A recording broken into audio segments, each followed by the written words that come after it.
Hey, it's the Future Stars Friday forecast back on Friday. How is everybody doing after Turkey Day? I got to tell you, I'm still a little bit hungover on the tryptophan, not alcohol. I would have loved to have indulged a little bit more than I actually did, but I had a lot of work to do. I am very honored to have taken over simulcast duties for Tampa Bay Downs from my husband, Matt Carruthers. And it's been really fun. They've got great racing there. There's prizes to be had. The track, both the main and the turf, plays fair. So very excited to be doing that. But speaking of Matt Carruthers, he's actually my special guest today. Hey, Matt. Hello. How was your Thanksgiving? Well, let me tell you, this cup kind of sums it up. I think this is a Gibson Carruthers special right here. That'd be my father, right? Yeah. Tired but wired. I believe so. He came up with this saying and put it on a cup. He did a lot of. He went from greeting cards to T-shirts to mugs, Post-it notes. Now he's into like dog apparel. I think I don't know what he's doing now. Dog bowls, leashes. I don't know. He's a creative genius. I don't know. It's. I'm thrilled to be on the show. Although I'll admit, I mean, you take one of my jobs and then you invite me on your other one. I mean, it's a little bit of nerve there. Right. Well, this is my way of giving back. It's my way of giving back. So here's the thing. I had somebody. They were very perplexed as to why. Obviously, we're a married couple. We're in the same house right now. Why you'd marry me? No, yes, that too. But no, seriously, they were perplexed as to, the fact that we're in the same house, but yet we're in different rooms. For anybody who thinks this is weird, there is a very good explanation for that. It is because we have a 2-year-old, and the 2-year-old, for whatever reason, she's not a napper. She doesn't like taking naps. So one of us has to be in the room with her, and it might as well be Matt as the guest and not me as the host. So if she acts up, exactly, if she acts up, he can take care of her. So that is why it is not that strange. Working parents here, people. Working parents. And we have like some of you that watched the Westminster Dog Show from 2019. I know Billy Koch didn't realize it was 2019 until after it was over with. Billy didn't notice nobody was wearing masks or anything. But they give their dogs; those are smart dogs. They give them treats, right, to behave well. Yeah. Here's my treat for our 2-year-old. Sort of, so if she starts misbehaving, you give him the treat, and that might give us another 5-10 minutes, and then I might have to go adios. But okay, well, let's get into it then. Yeah. So what are we here to talk about? Because obviously, Future Stars Friday already happened at Breeders' Cup here at Keeneland. That was on November 6th, followed up by Championship Saturday on Saturday, November 7th. Well, we're talking about some of the horses who ran that day because guess what? They're already back in action. Going in the Stars of Tomorrow card at Churchill Downs. We have the likes of Simply Ravishing in the Goldenrod Stakes. And then we have a trio of horses coming out of the TVG Juvenile going in the Kentucky Jockey Club. And so, and one of those horses is Keep Me in Mind, who was third, actually, 2 lengths behind Essential Quality. So before we get rolling and talking about these horses and where Mr. Master Handicapper Matt Carruthers thinks they fit on Saturday, I'm going to go ahead and we're going to take a look at the Breeders' Cup Juvenile Fillies. And you may want to turn down the volume, Matt. There's something going on in the background with not your volume on your computer, but the television. No, it's not that loud, but okay. Okay, well, I'm going to show this replay, and here we go. The Breeders' Cup Juvenile Fillies. Yes, Ava's very excited about that, I think. I can hear her beating that drum. She's excited. Okay, yes. Yeah. Here we go. Put her to work. They're off in the Breeders' Cup Juvenile Fillies. And Bequist goes immediately to the front with Day Out of the Office going with her. Princess Door is up and on the pace too. These three will take them into the first turn with Simply Ravishing sitting in 4th position behind them. Now coming one off the rail and angling out, Girl Daddy is next. thoughtfully floated wide on that turn, and Crazy Beautiful saves all the ground. On that first turn here, and Stay Out of the Office comes away on top. At a 23.3 opening quarter mile. Princess Nor, a length and 3/4 off of her, running in second position as they head to the backstretch. Bequist is third on the inside. And behind them is Girl Daddy in fourth. She's got 4 lengths to make up. Simply Ravishing in between. Crazy Beautiful has the rail. Thoughtfully is the trailer. Behind front running, Stay Out of the Office and Junior Alvarado, who continue to head up the backstretch in front through a 47.12 half. So it's an honest pace, but they're not flying along here. Her lead is a length and a half over Princess Nor in second. And then it's Bequest third on the inside. Simply Ravishing, beating through horses in fourth, just to the inside of Girl Daddy. And then it's back to Crazy Beautiful and Thoughtfully. Stay Out of the Office on top of the wheel on the far turn. Starts there, Princess Nor for her best run. She's a half length behind as they round the turn. And then it's Girl Daddy, Bequest, and Simply Ravishing is under pressure. And Stay Out of the Office is looking good as they come to the top of the stretch. Turning for home. Yeah, I thought Tim Ham had it here. Nor is second, and then Bequest on the inside. Girl Daddy is next. It is still Stay Out of the Office. Another 16th to go. Trying to hold off Bequest, who's coming up the rail. Girl Daddy is there on the outside. Simply Ravishing, finishing well too. It is going to be Bequest. Bequest has won the Juvenile Fillies. 5 years ago. Okay, so a couple of things. I really, like you were just saying, you thought Ham had it. I had met him for the first time. I had at the Breeders' Cup, and he's so rootable. And that filly had so much going for her.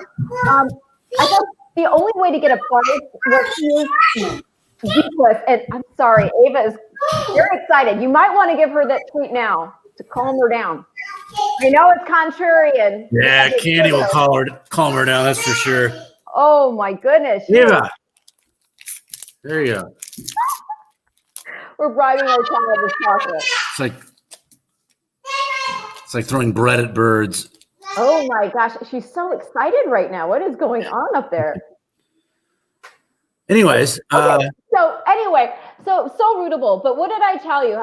The only way to make money that day was what in that race? I thought you liked the winner. You did. You liked Bequest, and I think you pretty much like the exacta. Yeah.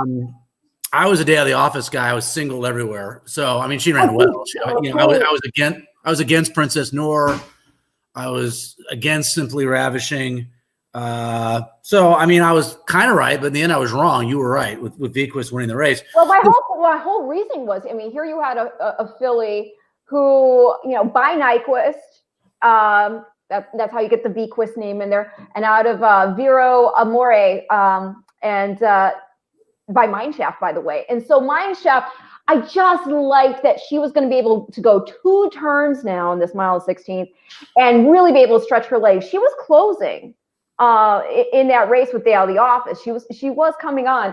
So that was my reasoning behind that. But you just mentioned Princess Nor. And that was a horse that a lot of people, obviously, she was coming in undefeated, already a grade 1 winner. She had the Bob Baffert factor. What did you make of her performance ultimately, and now how it factors in? Because I believe this filly is targeting the Starlet Stakes. I mean, I don't know. I mean, I didn't like her going into the race. So again, it was one of those races where I was kind of right, kind of wrong. I mean, I was kind of all over the place, I guess, but I was against her. I mean, I could have gone deep in the race. I mean, I would have used, I think, Simply Ravishing and Bequest before. It's easy to say now, but I mean, I was singled in on the runner-up. I didn't like her going into the race because I really, if you're a short price horse, I don't care if it's any race. I mean, if it's a Breeders' Cup race or a 5-claimer, if your figures are lower than others in the race and, the company lines for you don't look that strong, I'm probably going to be against you. And her figures weren't it doesn't matter what kind of figures you're looking at, buyers, Thorograph, Rags, anything. Her numbers were low going into the race. So, you have a favorite with low numbers and others have been faster. So right away, I don't want any part of that. And she's been beating up on lesser competition. And I guess those of us that felt that way going in were right about that. Yeah. So if we're right about her going in, being overrated, and then she, She runs the way we thought, which was not very good. But now she comes back to the West Coast, and I don't know who she's going to be facing out on the West Coast in the 2-year-old filly division come the Starlet. If it's the same cast of characters she was beating up on going into the Breeders' Cup, she'll probably win again and just keep making money and winning big races. I'm not saying she can't get better. I know the pedigree is really good. It's Bob Baffert, but what I've seen thus far is she's a nice filly, but against top level competition in her division, she's not as good. Okay, no, that's fair enough. I feel like ultimately when I think of the entire Future Stars Friday card from a pari-mutuel perspective, I did quite well. The only horse that I pretty much missed, the only horse I did miss was a Fire at Will in the Breeders' Cup Juvenile. Yeah, I missed him too. And it's so stupid. The reasoning is so like you look back at it and you're like, oh my gosh, he made all the sense in the world, because here you have this horse by declaration of war. And then he's out of a half sister to Decorated Invader, who's by declaration of war. Right. So we know the pedigree works. And it's so funny too, because I had seen Thierry Finley earlier in the day and I was like, you know what? How's your boy doing, Decorated Invader? I love that horse. And I don't know, if I had just delved in a little bit deeper, it was such a large field, such a big, deep field. Sometimes you do miss something. So I missed something that day. But other than that, I thought I did quite well. I will say, funny story. I was wandering up in the grandstand, and I came across Dave Portnoy, and I have this really funny video that we took together. He was great. He was very accommodating for me, because I just told him, I said straight up, I was like, because back in the day you had a show, and you made his Barstool Sports best broadcasters you've never heard of something list. Yeah, back when he just had like kind of a little paper in Boston.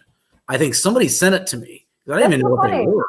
And I was like number 9 on top 10, broadcasters or sportscasters you've never heard of. So it's sort of kind of one of these kind of compliments. Yeah, right. Nobody knows who you are, but you're pretty good. It's one of those. But it's still cool. And now, now look at what he's become. Now it's just he's a monster. It was so funny though, is like I thought I knew where you were, because you were on set for TVG up in the grandstand, like far up by the finish line. Yes. And I was like, hey, let's clown on Matt. And so I was doing a selfie with him on video, trying to point you out. And he's like, wait, no, isn't your husband over there? And at the set by the winner's circle. I was like, no. He was keeping better tabs on me than you. Yes. I appreciate that, Dave. Yeah. If you're watching. Yeah, it's pretty funny. But anyway, I was going to tell him all the horses I liked on Future Stars Friday. And I would have looked like a genius, because I liked some prices underneath some of the horses that were already, like Golden Pal was logical, right? But there were some prices to be had underneath. But Saul Kuhlman walked up. And, at that point, we just started talking about like Aunt Pearl and other stuff. Right. But in any case, I will say he tried the Burgoo. And while he did not give an official pizza type review, he enjoyed it. He enjoyed the Kentucky Burgoo. Okay. So, moving on, let's talk about stars of. You know what? Ava has found me downstairs. Can you believe that? Wow. Okay. Yeah, I'm gonna let her in here with me. Hold on, one moment. I'll take over. In terms of handicapping this race too. We also didn't mention that Simply Ravishing, and most of you are probably aware. All right, I've got Ava here. Okay, Simply Ravishing. Yes. The comment bobbled. Oh, don't pull that. She didn't break well in that race from the rail. She didn't. So I mean, she had a little bit of excuse. I mean, she's only beaten. You think, oh, she was never really involved. You don't break well. You're from the rail, and you're only beaten 2 lengths. Well, wait, let's back it up. Let's tell people, because you're talking about Simply Ravishing here in the Goldenrod Stakes. I might have missed. You might have already previewed the fact that she is your even money favorite in the race. Well, I was just talking about how she didn't break well in the Juvenile Fillies. That's all I was saying. So a little bit of an excuse, too. That's why she was a little flat-footed out of the gate. Yeah. And a runner that's basically been on or right off the lead in the first 3 starts of her career, including that dynamite wire-to-wire win in the Grade 1 Alcibiades at Keeneland. Didn't break particularly well. That's why she was 5th at first call in a 7-horse field in that event. So I thought she ran well in defeat.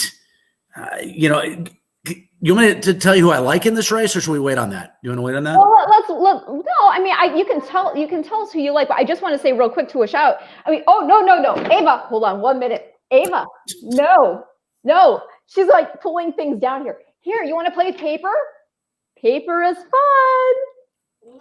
No, she doesn't. Okay, so in any case, here's the deal with Simply Ravishing. I want to give a shout out to the fact of what we're talking about. She was coming into this race undefeated, into the Juvenile Fillies rather. She's coming off that win, the 6 1/4 length score in the Darley Alcibiades.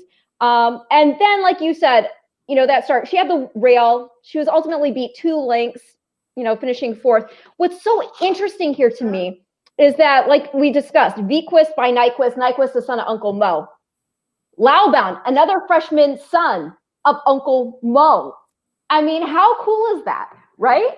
And so while you're talking about her, you can definitely do that. But just the other day, guess who I got to hang out with?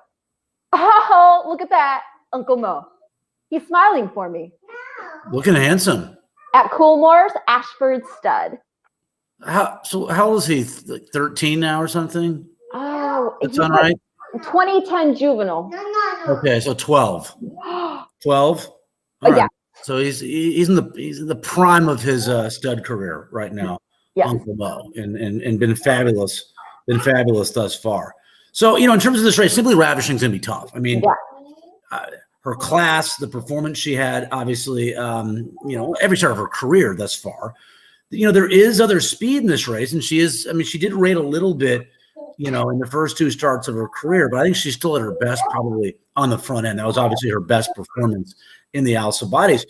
Can she clear this field? Can she rate? There's a lot of questions for her.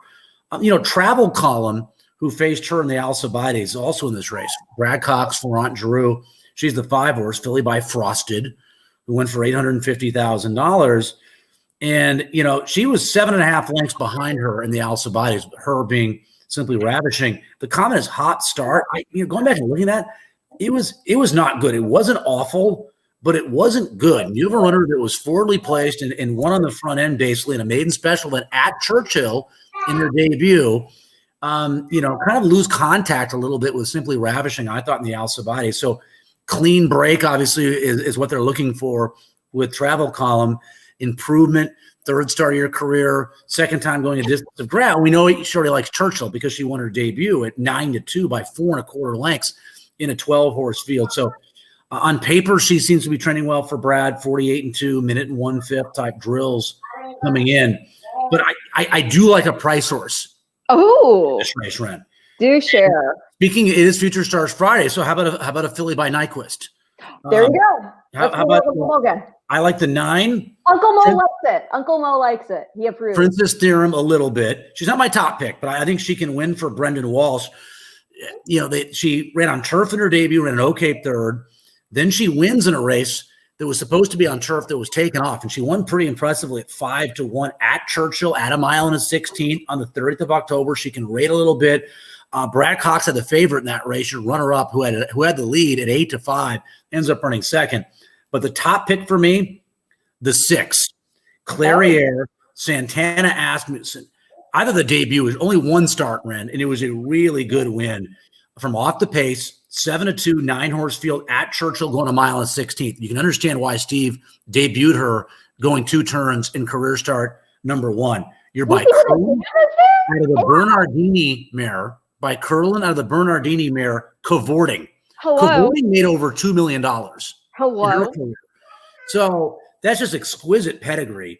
And do you know how good Bernardini is as a broodmare sire? I mean, it's the grade 1 winners out of his daughters are really impressive. I mean, we're talking the likes of Catholic Boy, Serengeti Empress, etc. And that final time, by the way, King Fury, we might talk about it a little bit in the Jockey Club, race number 11, ran the same day and won the Street Sense in 44-1. So male 44-1 in a stake race in career start number 3, not that much faster as I scroll back, just 3 ticks quicker than what Clairiere did in a maiden special event involving 2-year-old fillies. And you can also just go up and look at Coach. The Rags to Riches was that day, right? Coach is in the race. Yeah. Coach won that race. Coach went 45 in the Rags to Riches, not as quick as what Clairiere did in that maiden special win, first time out. That was a really fast performance. Yeah. The pedigree's great. She looked good in her debut. Talked about all the speed in this race. I like her quite a bit in this race. Nothing against Simply Ravishing. I think the race sets up for her. And if she improves in the second start of her career, which she should, I think she's the one who's going to be rolling late, 6-1 morning line. All right. No, it sounds good. I will say from a personal perspective, I would love if we could see this Frosted filly get a graded stakes win, because I'm in a sire contest and I have him and I need the progenies to get some earnings so I can advance. Oh my gosh. You're doing well though. I am doing pretty well, actually. I've been hanging around 18, 20. There's a couple hundred people in it though. Yeah. Like 10%. Yeah. Pretty good. Yeah. So, you know, I think it would be great. There's also just that great backstory going back to Simply Ravishing. Her dam, Meg Levy got her dam for $500, which is crazy because she's by More Than Ready. And the dam is also a direct line to what was it? Oh gosh, Miss Disco. So that's the line of Bold Ruler. Okay, so I mean, that's some pretty good pedigree. And she's such a nice big filly too. She really looks like a 3-year-old. I know poor Kenny had such high hopes. He's been so close to getting a Breeders' Cup victory, just has not happened yet. And he thought he was really coming in loaded with these two, Simply Ravishing, the 1-2 punch of her with Swiss Skydiver, and it just didn't happen. But again, I mean, Swiss Skydiver is a little bit flat. Simply Ravishing didn't break well. So part of it, I think, was timing for Swiss Skydiver and just bad racing luck to a certain extent with Simply Ravishing, which you can't account for. You have no control over the post. Yeah. You have no control over the break, really. Correct. And they didn't get a very good post, and they didn't break particularly well. And I'm sure he was very proud of that performance. She's still earned a higher buyer in defeat after not breaking well than she did in her big win. Yeah. And the bodies. You just have to be everyone's got 2-year-olds on Breeders' Cup Day. Everyone's got to run the fastest race of their life thus far. You have to improve. Yeah. And Bequist was the one who improved most. Well, I got to tell you, we're now going to talk about the Kentucky Jockey Club. Again, this is on the Stars of Tomorrow card at Churchill Downs tomorrow. I got to admit, I'm a little offended, I think, Matt. I'm a little offended because by everybody. By everybody. We all apologize. Yes, you all should. Because, I mean, here you have a card. The entire card is comprised of 2-year-olds. The entire thing. Right. The entire thing. Nobody. My wheelhouse. Nobody has come to ask the Petty Geek for any plays. At this point, if anybody comes to me, I'm going to say, hey, it's too late. It's too late. I plan on it at some point tomorrow. One of these because I think there's 12 races at Churchill, and every race is a 2-year-old race. Every race. Baby. Who's the Petty Geek? Hello. Right. No, I've never been this. I don't know what the only things I've ever been self-proclaimed of. I think I probably can't repeat. That is true. On these airwaves right now. But don't say it, Ava. This is an important card, especially we want to keep our eyes on the Goldenrod and the Kentucky Jockey Club in particular. These are getting, you're getting an opportunity to see 2-year-olds who are hoping to go forward, running the Oaks, running the Derby in the spring, running here at Churchill tomorrow. Yes. It's my bad finger. Look at it. It's crooked. Okay. No, bad finger. I can say one thing. I'm the self-proclaimed weather geek, and the weather is supposed to be great in Louisville tomorrow. So we're going to have fast conditions. Do you know, we better get to this. I'm getting a little paranoid. The last time she went with the on-off with the light over there, the next thing I knew, she unplugged my computer and everything, and I was on with Mark Taylor from Taylor Made Farm, and everything went down. Everything down. Okay, so let's talk about the Kentucky Jockey Club. This goes off. Yes? Just quickly, in stark contrast, you have Simply Ravishing, who's going to be favored in the 9th. Even money. She's a grade 1 winner. Your favorite in the Kentucky Jockey Club, is a maiden. Just to kind of contrast, that these are lightly raised horses. And yes, a maiden, keep me in mind in the Juvenile, the TVG Juvenile. Are we showing that race or not? Are you showing it? Yes. Okay. Just we'll do that first. Here, let me just tell people to keep their eye on the break for Keep Me in Mind. It was pretty awful. Okay. So ultra impressive to be beaten 2 lengths after you'll see walks out of the gate. The 6th hole. Okay, here we go. We're going to show the TVG Juvenile right now. Actually, why don't you throw to it? Why don't you throw to it? It's the TVG Juvenile, and you are Mr. TVG, so.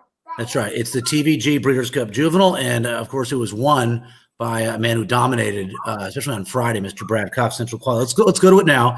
TVG Juvenile, Keeneland Racecourse, Lexington, Kentucky, Friday, the 6th of November. Here we go. So watch see him walk out of the gate. Yeah, that's pretty substantial. Head up high, still kind of rank, not enjoying the kickback. Yeah, they're flying up front, and that obviously helped him, enabled him to make up some of the ground. But I love the angle. It's not just second-time blinkers. It's second-time blinkers. We had problems out of the gate first-time blinkers. And boy, was that problems out of the gate first-time blinkers for Keep Me in Mind, and they keep them on. So it's a second-time blinkers angle. They're flying up front, Dreamer's Disease at 1,000,000-1, Jackie's Warrior, part of the pace, and able to hold on pretty nicely, really, in this race. Even Dreamer's Disease, I think, ended up running 5th. Not bad, considering the opening quarter that you can see of 22-2. Should I lay out now and let the people enjoy? Yeah, lay it out. I'm going to lay out now. Yeah. Past the half mile in 45.31 seconds. It continues to be a hot tempo as they race for the far turn. Dreamer's Disease on top as they round the turn. Jackie's Warrior begins to move. Now up into second position. I'm sorry, it's Larry. I forgot. It's the NBC. Third, it is gaining ground on the top 2. You're forgiven. I've known Larry over 22 years. He won't be mad at me. No. Hot Rod Charlie circles up on the outside. The two of them will turn for home together. And Essential Quality is trying to get them. Here's Hot Rod Charlie. A huge long shot. I saw the O'Neill folks after this race. And yeah. They were ecstatic, because you can imagine the horse was like 8,000,000,000,000 and they run second. Do you know that horse is a half to Matoli? Yeah, I remember you telling me that. Yeah. Over long shot, Hot Rod Charlie. Keep Me in Mind came late for third. Jackie's Warrior ended up 4th. The final time was 1:42.09. Essential Quality and Luis Saez did. All right, Essential Quality. By the way, we got to hang out with him the evening. We did. Brad was very gracious, letting us hang out in the barn there. And this is a horse they are definitely hoping is one for the Roses. And actually, I had talked to Shug McGahee, and he too thinks this is a Derby horse. So, yeah. And Ava likes him too. So let's talk about, we've got a trio, I believe, of horses from the TVG Juvenile in the Kentucky Jockey Club. You've got Sitting on Go, Keep Me in Mind, as you discussed, and King Fury. There you've got another son of Curlin, and out of a really game mare that we know of, Terrace. So tell us. He was a freak, by the way, Terrace. Yes, very fast. She ran an unbelievable race at Keeneland. It was the best sprint race from any female that year. Where were we going back? 5 years, 6 years? Phenomenal. I'm kind of like this. I'm kind of going back. I'm vacillating on Sitting on Go. Part of me is like, the Breeders' Cup Juvenile was not good for him. He was far back. He was never involved. The pace was hot. He was good. He wasn't. But he's back at Churchill, where he was obviously really good in the Iroquois. The second start of his career, 24-1, crushing that field. Two-turn situation, maybe an issue for this guy. I don't know. He's the right running style. There is some pace in this race. Mm-hmm. An average amount of pace in this race. The interesting thing is the two fastest horses on paper in this race are both trained by Brad Cox, and he's taking blinkers off both of them. You would think maybe he'd keep blinkers on one and take them off, and now he takes them both off. He has the 2-horse Swill, who just went gate to wire at 7 furlongs to break the maiden with the blinkers on. Off that win, you take him right back off. And then you have Inspector Frost, the frosted horse, who also, both horses just went gate to wire. You don't see a trainer with 2 horses that have a similar running style make the same equipment changes. And then you also ran, not in our viewers, I don't think very often you see horses with equipment changes off of wins. Right. And they're making equipment changes off of victories. And you have to tell the stewards about that when you do that. Yeah, you're right. Right. The stewards, you have to get the permission from the stewards. I think it's generally granted. I think they generally do that. But yeah, so I'm curious as to which one's faster. What's he going to tell Florent? Florent Giroux breaks from the inside with Swill. And I thought his win was really good, gate to wire at Churchill. And the runner-up in that race came back to win nicely in a maiden special event in his next start, Santa Cruiser. But in terms of the horse at the Breeders' Cup, the TVG Breeders' Cup Juvenile, I mean, again, Keep Me in Mind was huge. I think if you're playing exotics, you have to use the favorite, even though he's a maiden. He did really well. And I think with a clean break, second time blinkers, he's going to be rolling late. I don't know about sitting on go. I could probably not use him at 5-1, but if he ran a big race, it wouldn't surprise me. I don't have a real strong opinion in this race. I mean, Dale Romans also has Ultimate Badger to the outside with Talamo up, coming off an optional 75 win at Churchill. He's going to be a much bigger price at 15-1. Who's the horse that I'm missing, Ren, out of the other horse out of the Juvenile? You said there were three. King Fury. Yes. They put, Kenny puts the blinkers on this race, and watching the TVG Juvenile a couple of times, he broke from the, kind of an inside post, 2-hole in a 14-horse field, and the comment is inside shuffled the 5/16 pull. It wasn't awful, but he did steady and shuffle back a little bit on the rail in that race. So I think he has a little bit of an excuse. He was also sort of mid-pack in that race, and the pace was blistering, so you don't have a good trip. You're mid-pack, not on the lead, but still you're not far off of it.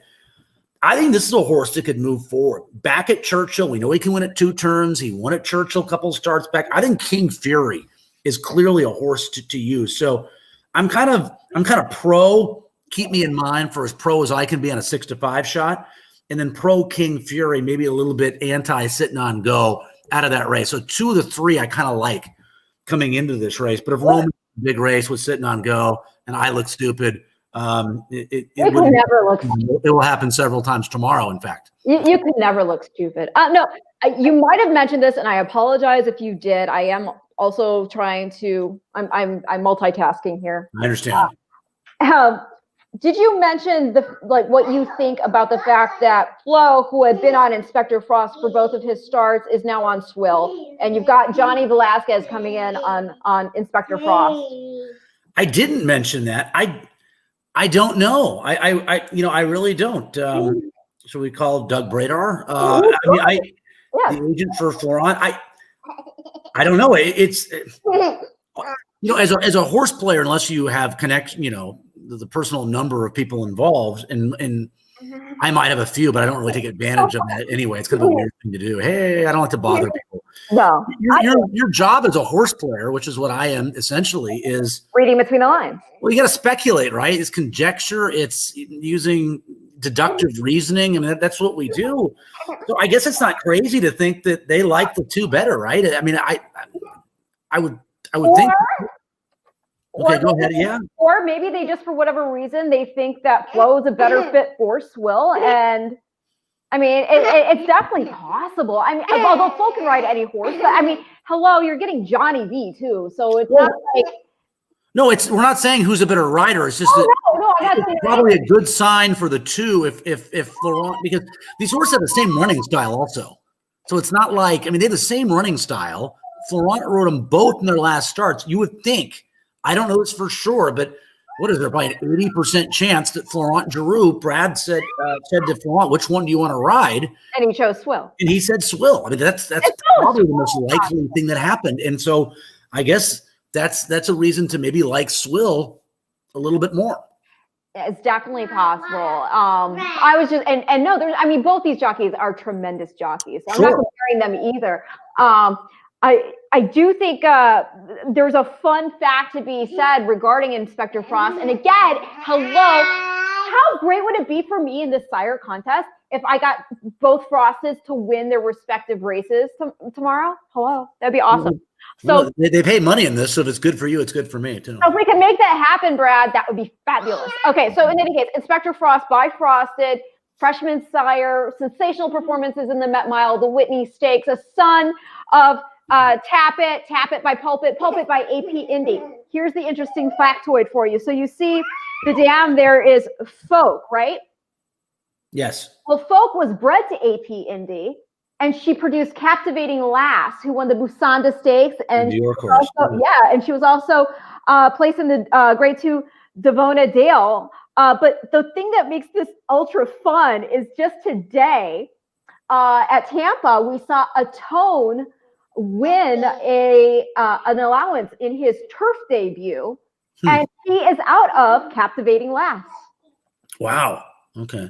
I didn't notice. I spent all day preparing for this show, so I didn't notice what was going on. I just thought that. Oh, and Frosted, I kind of have a personal tie to Frosted because when American Pharaoh won the Triple Crown, I was at Belmont, and we all had horses to cover, and Frosted was the horse that I covered.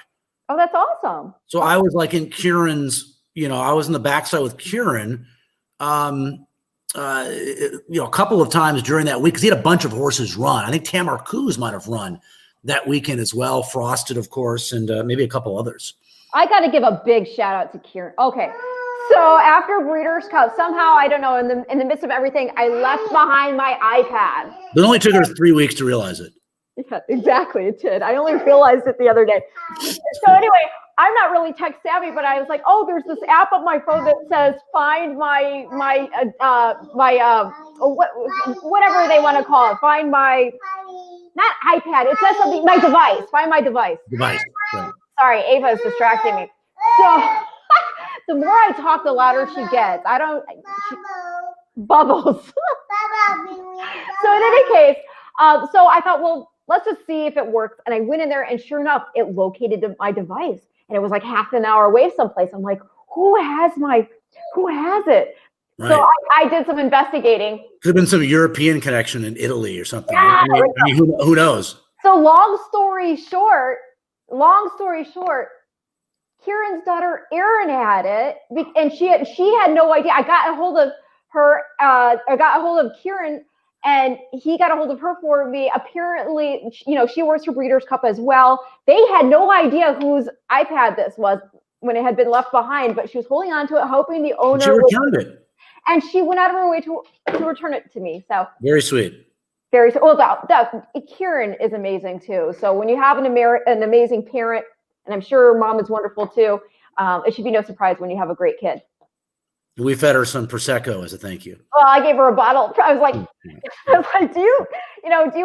you like, something? And she didn't want to take a gift. I was like, no, you are taking something. So yeah, I shoved a bottle of Prosecco. It was the right thing to do, Ren. It was the right thing to do. But any case, so that's the story there.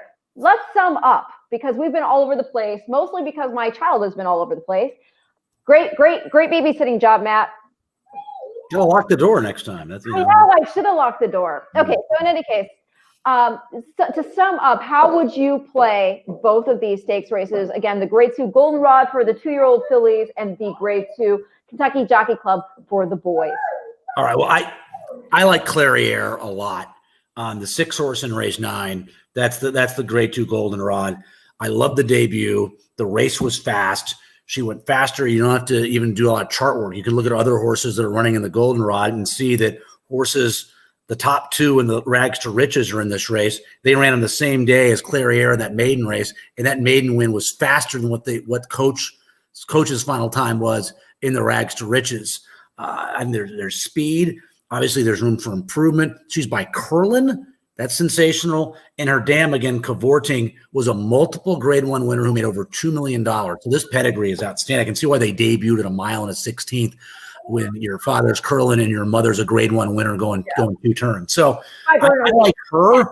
I'm aggressive. So I would probably key her. I would key her over Travel Column for Cox, the 5, and hope she gets out of the gate better than what she did in the Alcibiades.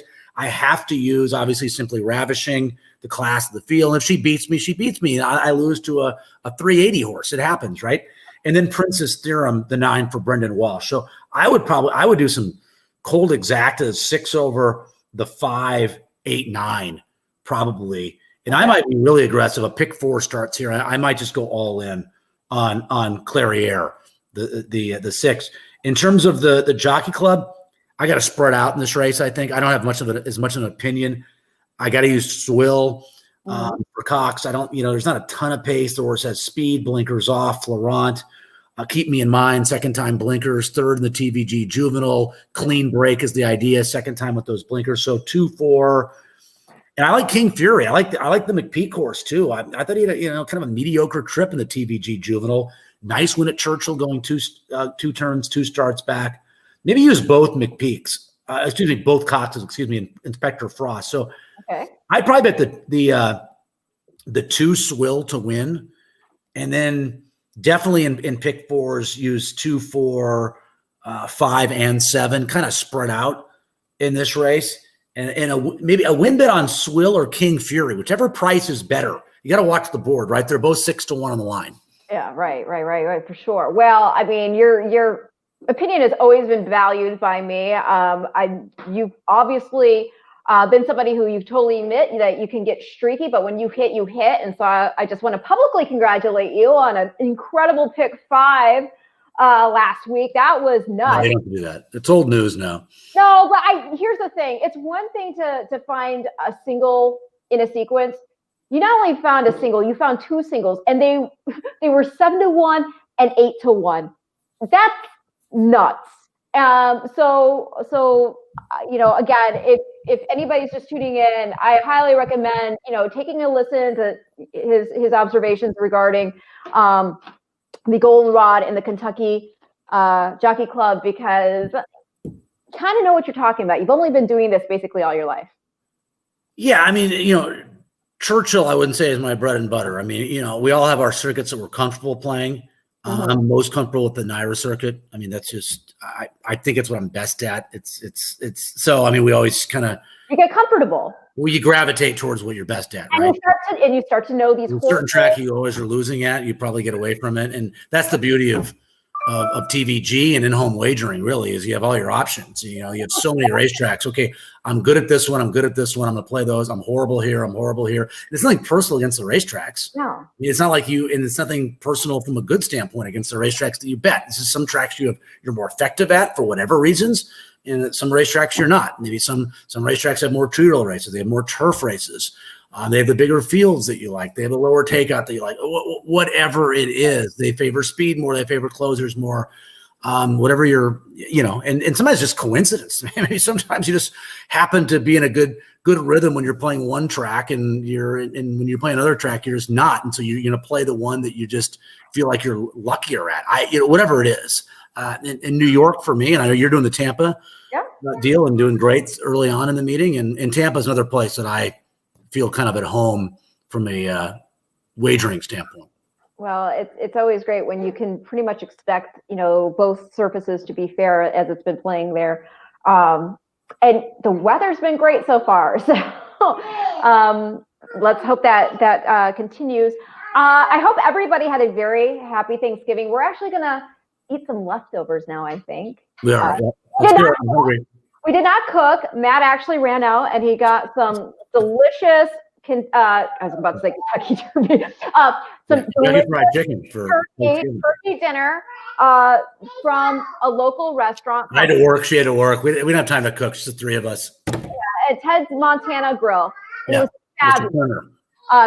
So good. And so I look forward to eating some leftovers because we actually ordered 4 plates. So we would have them.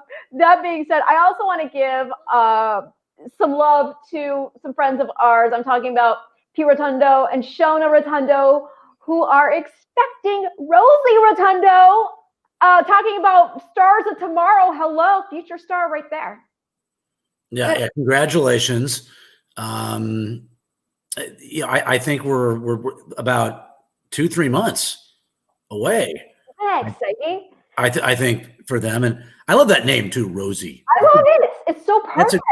It's like one of those classic names, timeless name. But it's a great name. It's a classic name. It's a name that will always be there, but at the same time, it's not like an ultra popular name. Like both my daughters have unbelievably popular names. I know. I thought I was going old school. I know. Ava and it just whatever. But Rosie, great name. Congratulations, guys. Yes, congratulations. And again, as I said to Shona, I was like, you don't need to be a petty geek to know that this baby is going to be grade 1. So again, big congrats. Matt, thank you so much for your time. Are you ready to eat some turkey? You're welcome. I'm always available, Ren. I'm always available for you. That's pretty good. Yeah, it's a good time to end, I think, right there. You think? Yeah. Wait. Yeah, she drapes herself in the Breeders' Cup banner. Are you kidding me? This is the Breeders' Cup show. Yes. It's perfection. Okay. It is. Bye. Right. Bye.